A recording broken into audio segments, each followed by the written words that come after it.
Alhamdulillah beberapa negara yang saya singgahi, saya pernah ke Qatar, ke Oman, ke Turki, ke Singapura, ke Malaysia, ke itu kan baru pertama kali ke Oman. Yang paling shock itu ya di Hong Kong. Saya nggak nyangka bertemu dengan bukti-bukti segini. Masya Allah, tapi insya Allah barokah. Saya kemarin ke Turki itu dapat cerita bagus. Ceritanya seperti ini. Ketika pemerintahan Sultan Murad yang keempat, bagi yang senang sejarah pasti senang Turki. Sultan Murad yang keempat, ketika menjadi khalifah atau Sultan Murad itu punya kebijakan apa? Pejabat pemerintah, mulai yang paling bawah sampai yang paling tinggi, itu diwajibkan sholat jamaah isya awal, kemudian setelah itu sholat sunat ba'diyah, kemudian sholat witir atau sholat sunat mutlak, kemudian tidur. Dan ringkasnya cerita, para pejabat itu tidurnya sore. Untuk apa Pak Kiai tidurnya pejabat kok sore? Biar nisful lail tengah malam pejabat ini bangun, sholat, munajat, mendoakan seluruh rakyatnya. Itu Sultan Murad. Kira-kira pejabat yang jenengan kita asik nonton. Yang pejabat sampean yo turu wae. Tapi aneh. Ada kejadian aneh. Anehnya apa? Sultan Murad malam itu nggak bisa tidur. Sultan Murad malam itu nggak bisa tidur. Jam 8:30 nggak bisa tidur. Jam 9:30 nggak bisa tidur. Bahasa Bojonegoro nggak bisa tidur itu namanya kancilen. Sampai ya? Kalau bahasa Indonesianya apa kancilen itu? Insomnia itu bahasa orang mana itu?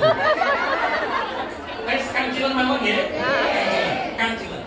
Pemanggil Sultan Murad seperti ini. Kan menurut Sultan Murad, kalau ada seorang pemimpin nggak bisa tidur, itu berarti ada tanda bahaya di negaranya. Itu ilham dari Allah. Makanya Sultan Murad ini keluar dari kerajaannya. Betul, ada kejadian, ada orang meninggal.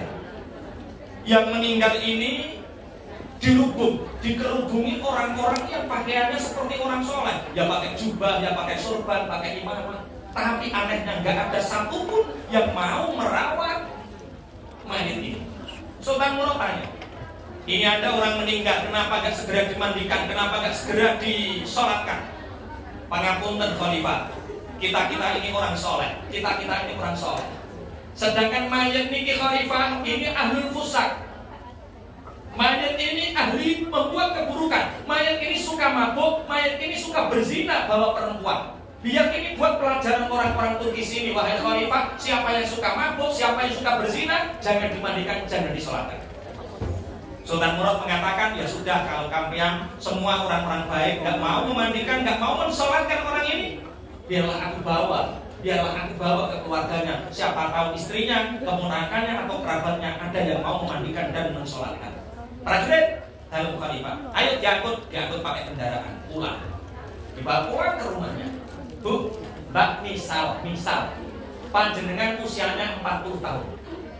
Orang perempuan usia 40 tahun itu masih kelihatan cantik. Ijek ketok ayu, nikahnya yo jek payu. Nah, umur 40 tahun ya jek ketok ayu, nikahnya yo jek payu.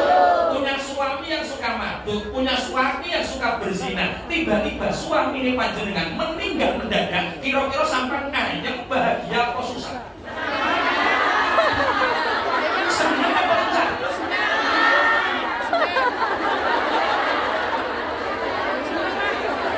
Baru kali ini mosok istri suaminya meninggal kok seneng ya? Saya itu hanya ngetes. Ini ada yang setia apa tidak ini? Ibu, dalam khalifah, suami panjenengan meninggal. Inna lillahi wa inna ilaihi raji'un. Ya hasrata, ya wailah, ya waliyallah. Duh, nelongso uripku. Duh, susah uripku. Aku telah ditinggal oleh walinya Allah. Aku telah ditinggal meninggal oleh kekasihnya Allah. Sultan Murad janggal, ibu dalam khalifah. Orang satu kampung gak ada yang mau memandikan. Orang satu kampung gak ada yang mau mensolatkan. Panjenengan kok mengatakan bahwa suami ini panjenengan ini walinya Allah? Iya Khalifah, suami saya ini walinya Allah. Saya saksinya, Allah sendiri saksinya. Wa kafa billahi syahida. Cukup Allah yang menjadi saksinya. Nah, apa yang dilakukan suami panjenengan? Khalifah, Suami saya ini tiap hari kerja Khalifah, ibarat rupiah Indonesia satu hari dapat 300.000. Ini dibagi 3 Khalifah. 100.000-nya dikasihkan saya untuk kebutuhan sehari-hari. Yang 200.000 ini yang 100 dia ambil jerigen. Habis maghrib beliau keluar mencari warung yang di situ ada orang yang menjual khamr, ada orang yang menjual arak, minuman keras. Beli 100.000 dapat 1 jerigen. Ketemu sama tetangganya, loh kak, iya. Beli apa kak? Iya. Mabuk ya? Baik. Nek mabuk bareng-bareng kak, kalau mabuk bareng-bareng bisa joinan. Enggak, ini tak pakai sendiri. Medit kak, medit loh. Pulang sampai rumah Khalifah, pintu dikunci, jendela dikunci, tidak ada yang tahu kecuali saya. 1 jerigen arak dibawa ke belakang rumah, kemudian dibuang semua, digot sampai habis. Dia mengatakan kepada saya, alhamdulillah Bu, malam ini kita bisa menyelamatkan beberapa orang muslim untuk tidak meminum arak ini. Lah yang 100.000 untuk apa Bu? Oh yang 100.000 itu dibawa ke tempat lokalisasi Khalifah. Gak paham lokalisasi, tempat pelacuran itu loh. Gak paham. Tempat di mana orang-orang nakal bertemu di situ itu namanya apa?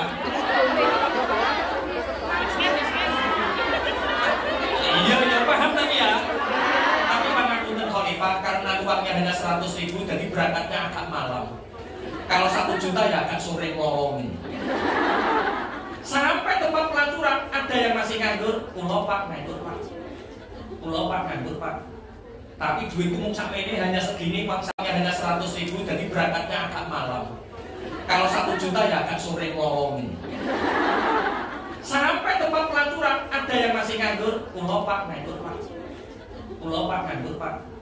Tapi duitku mung sampai ini hanya segini, uang saya mbak, nggak apa-apa pak, nggak apa-apa, sepi. Lah saya tak mapan gimana mbak? Gus jangan di sini, saya kepingung semua. Lah gimana Pak? Ayo pulang ikut aku. Lah nanti istri bapak sudah nggak usah mikir istri, ayo tak pulang. Pulang bawa perempuan. Tetangga kanan kiri saling mengolok, lihat itu. Uang kok setengah uang umur wis gak tahu kakek pulang. Mungkin rasanya gak podo ae to piye. Dia sampai rumah, pintu dikunci, jendela dikunci. Pelacur ini dimasukkan ke dalam kamar, dikunci dari luar. Piyambake Khalifah, beliau tidur sama saya dan mengatakan alhamdulillah Bu, malam ini kita bisa menyelamatkan beberapa orang muslim untuk tidak berzina dengan 1 pelacur ini. Sebelum subuh Khalifah, pelacur ini dilepaskan, dikasih uang tanpa disentuh. Saya sudah bilang, Pak, kalau sampai seperti ini terus, saya nggak boleh bercerita, saya nggak boleh mengatakan apapun tentang ini. Anda, panjenengan Pak, dianggap tukang mabuk, dianggap tukang berzina. Suatu waktu Bapak meninggal, siapa yang mau memandikan? Siapa yang mau mensolatkan? Wis talahku rasa khawatir. Allah melihat apa yang aku kerjakan. Allah tidak pernah ngantuk, Allah tidak pernah tidur. La ta'khudhuhu sinatu. Sewaktu-waktu aku meninggal, Sultan Murad sendiri yang akan mengkafaliku, Sultan sendiri yang akan memandikanku dan mensolatkanku. Mendengar ini Sultan Murad niku nangis berapa? Yang baik gawe surat instruksi semua, Qadhi, Amir, Hakim. Kalau sekarang ASN, PNS, tentara, polisi, guru, semua pejabat wajib mensolati jenazahnya orang ini. Jutaan manusia datang. Jangan meremehkan siapapun, walaupun kelihatannya buruk, jangan remehkan. Siapa tahu itu orang yang dicintai oleh Allah. Tapi tolong ilmu ini jangan dipraktekkan. Wajah-wajah kriminal ini kan berbahaya. Besok bawa laki-laki, besok bawa laki-laki. Yuk, tiap hari Pak gonta-ganti kok bali kok.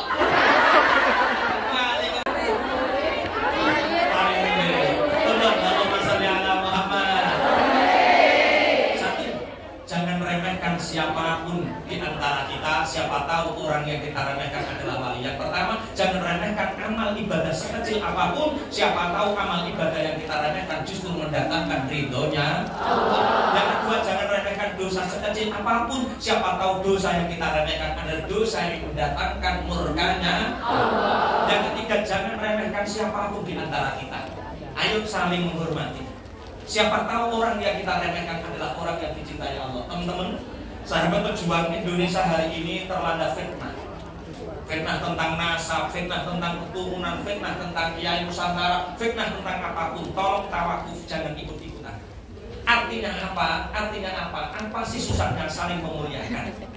Apa sih susahnya saling menghormati?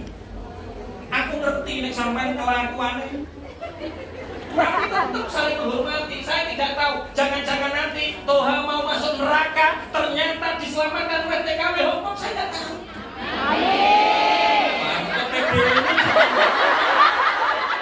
Mestinya kebalik, mestinya sampai itu mau masuk neraka, tiba-tiba saya datang menyelamatkan kudu. Ayo saling menghormati, saling memuliakan, jangan saling mencaci siapapun di antara kita. Saya yakin, panjenengan yakin kita sama-sama keturunan anak Adam alaihissalam. Saya yakin kalau saya dites DNA sama panjenengan mesti sama. Sama-sama keturunan Nabi Adam. Oke, yang pertama, kedua, ketiga. Ini yang paling akhir yang mungkin panjenengan sangat butuhkan nanti. Yang keempat, wa katamal mauta fil umri, dan Allah merahasiakan kematian pada umur yang beberapa. Seperti yang saya sampaikan kemarin, orang bekerja belum tentu kaya, orang pondok sekolah belum tentu pinter, tapi orang yang hidup pasti mati. Kapan kematian itu dirahasiakan oleh Allah? Kenapa kematian itu dirahasiakan? Agar kita selalu istirdat, cawe-cawe, siap-siap, sakwaya-waya mati.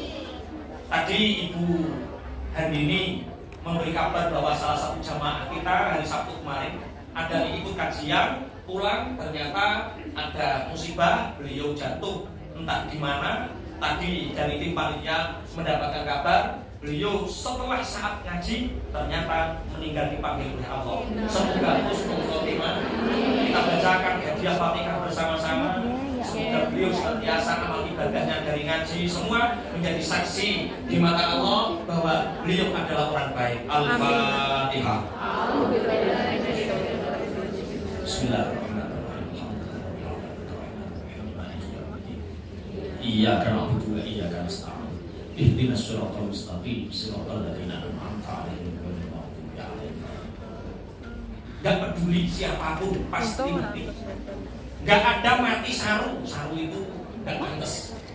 Anak kecil mati yo pantas, anak remaja perawan Joko mati yo pantas, wong tua yo luwe pantas. Semua rakyat mati, pejabat mati, santri mati, kiai mati.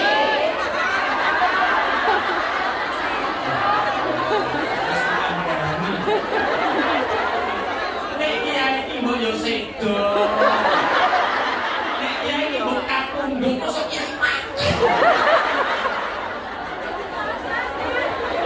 Aku ora ngomong kok, aku menengae kok.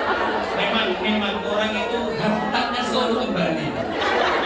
Sering-sering ngaji ngoten. Ben opo? Ben kita itu gak terbiasa dengan kebiasaan-kebiasaan yang biasa.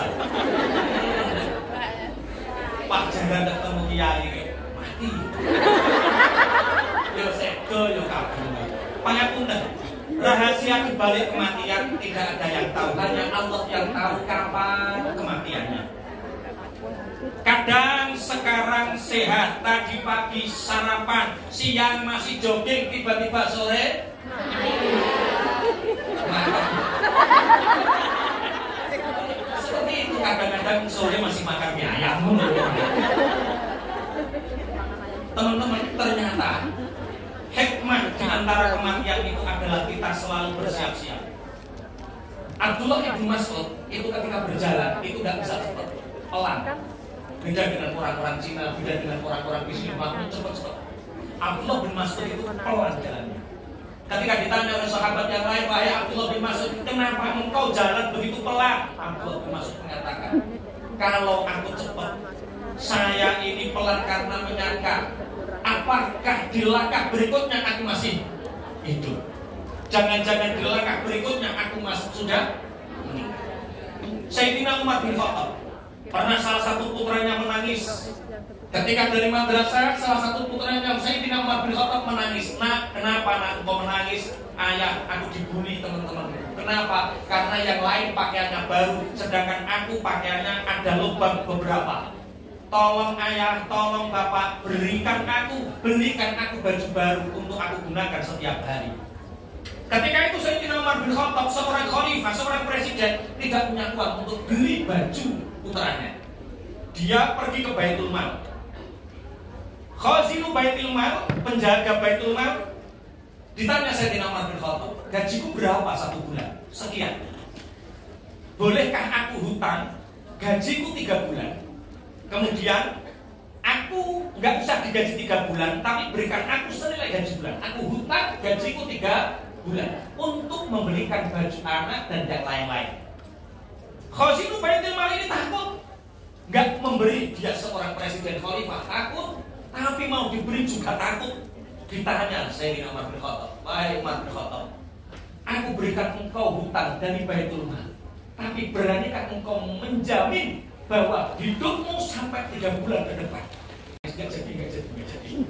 Nah sekarang orang itu kalau hutang, Masya Allah, KPR 20 tahun, gaji sampai hutang 6 tahun, yang jamin kita hidup sampai tahun depan siapa? Astagfirullahaladzim. Sing hutang berkat Tuhan.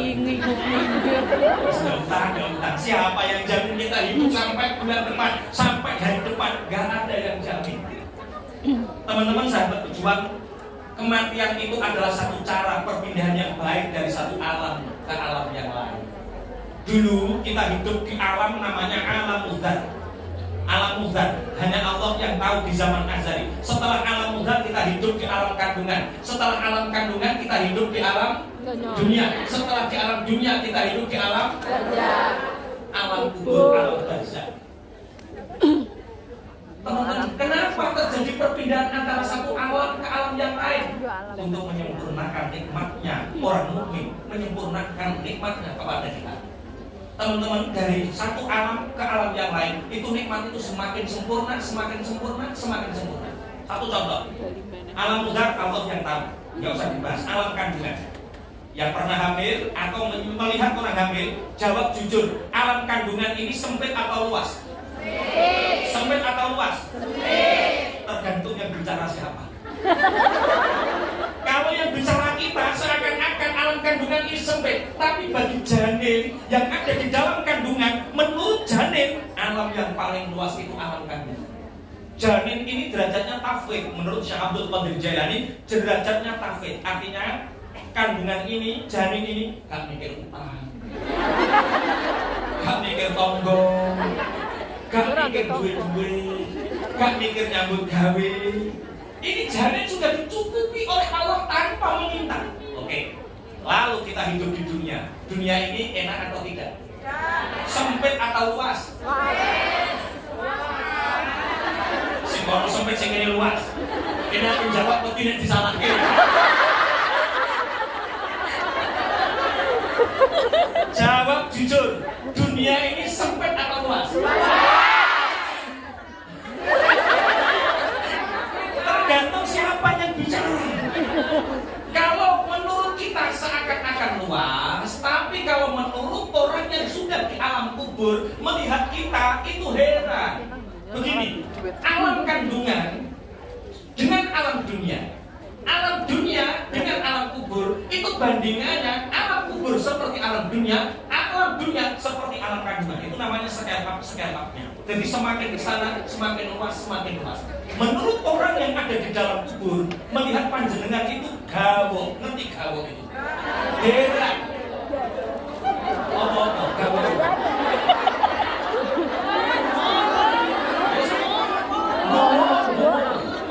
Orang yang di dalam alam kubur melihat jenengan itu gawo, gumun, heran. Kok betah di alam dunia? Rekoso nih kono. Pingin buat rumah, pingin bangun rumah, nah sampai ke Hongkong ya Allah.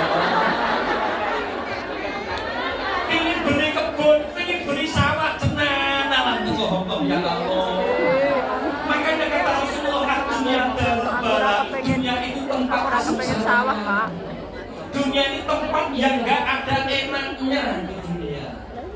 Kadang duwe bojo gemati anak enakan. Kadang bojone api, sing wedok api, sing lanang api, rezekine api, ora duwe anak. Kadang sing wedok api, anake api, sing lanang ketut pelakor. Ada yang seperti itu. Dunia itu gak ada sempurnanya. Ya seperti itu. Sedangkan akhirat itu lebih abadi. Wal akhiratu khairu wa abqa. Akhirat itu lebih baik, akhirat itu lebih abadi.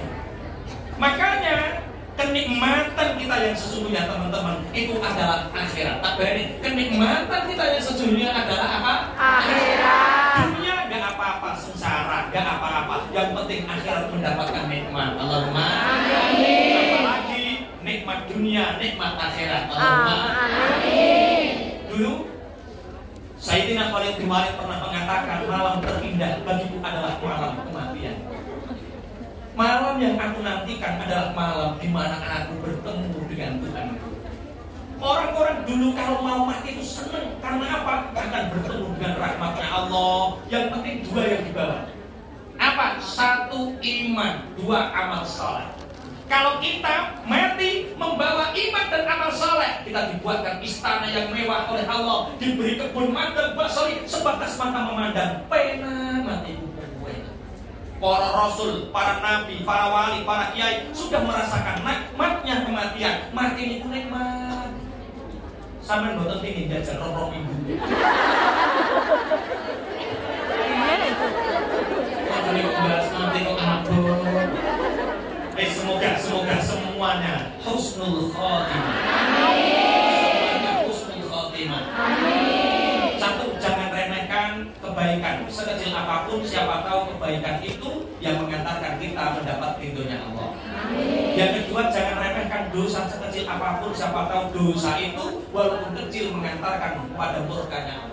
Yang ketiga, jangan remehkan siapapun di antara kita. Siapa tahu orang yang kita remehkan adalah orang yang menjadi wali nih Gusti Allah. Yang keempat, jangan remehkan umur. Siapa tahu umur yang kita remehkan adalah umur di saat kita kematian. Tapi bukti nih Pak Kiai, banyak orang melakukan kemaksiatan. Orang yang berani berbuat dosa, berbuat maksiat, korupsi, mencuri, durhaka, itu tandanya dia lupa akan kematian.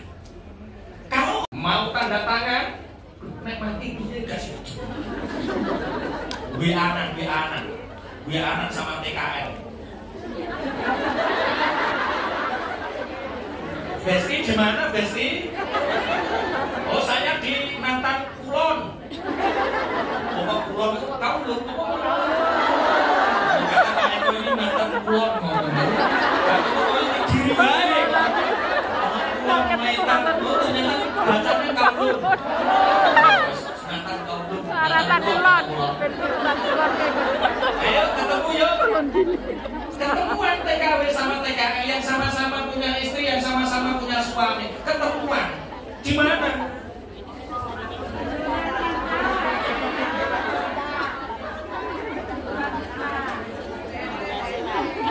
Sampai mana tadi?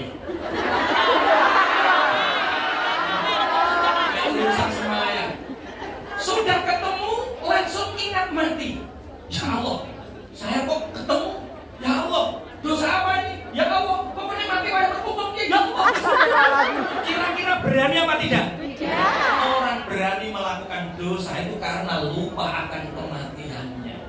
Maka selalukanlah ingat akan kematian. Insya Allah kita akan selamat dari dosa-dosa. Allahumma. Yang selanjutnya, yang kelima adalah wa katama Lailatul Qadar fi syahri Ramadan, dan Allah merahasiakan malam Lailatul Qadar di bulan Ramadan. Cuma karena sekarang bulan Dzulhijjah, maka kami ingin menerangkan tentang amalan-amalan yang baik dilakukan antara tanggal 1 sampai tanggal 10 Dzulhijjah. Sekarang sudah tanggal berapa? 4. 5 atau 4? 4. Kalau di Indonesia 5, kalau di sini 4. Oke. Kalau di Indonesia 5, kalau di sini 4. Teman-teman, apa yang dilakukan orang yang di saat Dzulhijjah? Inna iddatasy syuhuri indallahi 12 syahran fi kitabillah yauma khalaqas samawati wal arda minha arba'atun hurum. Allah berfirman, sesungguhnya hitungan bulan menurut Allah, mulai Allah menciptakan langit dan bumi, hitungan bulan selama 1 tahun itu 12. Nah, ini hitungan bulan menurut Allah mulai zaman dulu sampai sekarang itu ada 12 bulan. Apa yang disebutkan Allah di dalam Al-Quran, teman-teman, itu menjadi sesuatu yang hebat, luar biasa. Ternyata yang 12 ini tidak hanya bulan saja. La ilaha illallah itu jumlah hurufnya 12. Muhammadur Rasulullah jumlah hurufnya 12. Kanjeng Nabi lahir tanggal 12. Kanjeng Nabi sedo tanggal 12. 1 tahun ada berapa? 12 bulan. Ada 12 bulan. 1 minggu ada berapa hari? 1 minggu ada berapa hari? 12. Senin, Selasa, Rabu, Kamis, Jumat, Sabtu, Minggu, Paing, Pon, Magen. Oh, kita bahas 12 waktu 7 ini. Ya, mantap. Minha arba'atul hurum. Di antara 12 bulan itu ada 4 bulan yang dimuliakan. Ada 4 bulan yang dimuliakan. Di antaranya adalah Dzulqa'dah. Dzulqa'dah itu slow, api. Kemudian Dzulhijjah. Dzulhijjah itu sekarang. Besar. Yang mesti mau malang besar. Dzulhijjah itu besar. Kemudian Muharram itu surah Rajab. Kita bahas Dzulhijjah. Dzulhijjah ini ada satu keistimewaan. Di antaranya adalah bulan di mana Nabi Ibrahim alaihissalam bermimpi sebagai wahyu untuk mengorbankan anaknya yang bernama Ismail. Kemudian Allah menggantinya dengan domba karena apa? Ketaatan Ismail kepada bapaknya. Apa yang kita lakukan? Yang pertama adalah berpuasa. Berpuasa apa? Tarwiyah. Berpuasa tanggal 8 Dzulhijjah. Kalau Indonesia besok hari Rabu, kalau sini hari Kamis. Kemudian Arafah tanggal 9 Dzulhijjah. 9 Dzulhijjah itu kalau Indonesia hari Kamis, kalau sini hari Jumat. Siapa yang berpuasa Tarwiyah Arafah ini pahalanya sama dengan berpuasa 2 tahun. Allahumma amin. Mau jamin apa lakoni? Ya, salah. Kami lupa nanti kurang lakoni. Insya Allah dikerjakan puasa Tarwiyah Arafah. Kemudian apa lagi yang dikerjakan Pak Kiai? Selain puasa Tarwiyah dan Arafah, orang yang ingin berkorban, baik di sini atau di rumah, maka disunahkan untuk tidak memotong kuku. Disunahkan untuk tidak memotong rambut. Mulai kapan? Mulai tanggal 1 sampai disembelihnya hewan kurban. Kalau kurbannya di rumah gimana Pak? Ya tidak apa-apa, jenengan transfer, diberikan, kemudian disembelih, kemudian jenengan dikabari, oh emput disembelih, sudah sembelih, baru motong kuku, baru nyukur rambut. Kemudian apalagi tanggal 9 Dzulhijjah atau Arafah bertakbir. Takbir itu ada 2. 1 takbir muqayyad, 2 takbir mursal. Takbir muqayyad itu apa teman-teman? Takbir yang dilakukan ketika setelah sholat, baik itu sholat fardu atau sholat sunnah. Jadi mulai kalau Bojonegoro Indonesia Kamis, berarti tanggal 9 Dzulhijjah itu Kamis kalau di sana, itu mulai subuhnya, kita puasa, sahur, kemudian subuhnya, Assalamualaikum warahmatullahi wabarakatuh, Allahu Akbar, setelah salam, itu takbir 7 kali, itu hukumnya sunnah. Bisa dipahami namanya takbir apa? Muqayyad. Jenengan setelah sholat, berarti di sini hari Jumat ya, berarti setelah sholat Jumat hari Jumat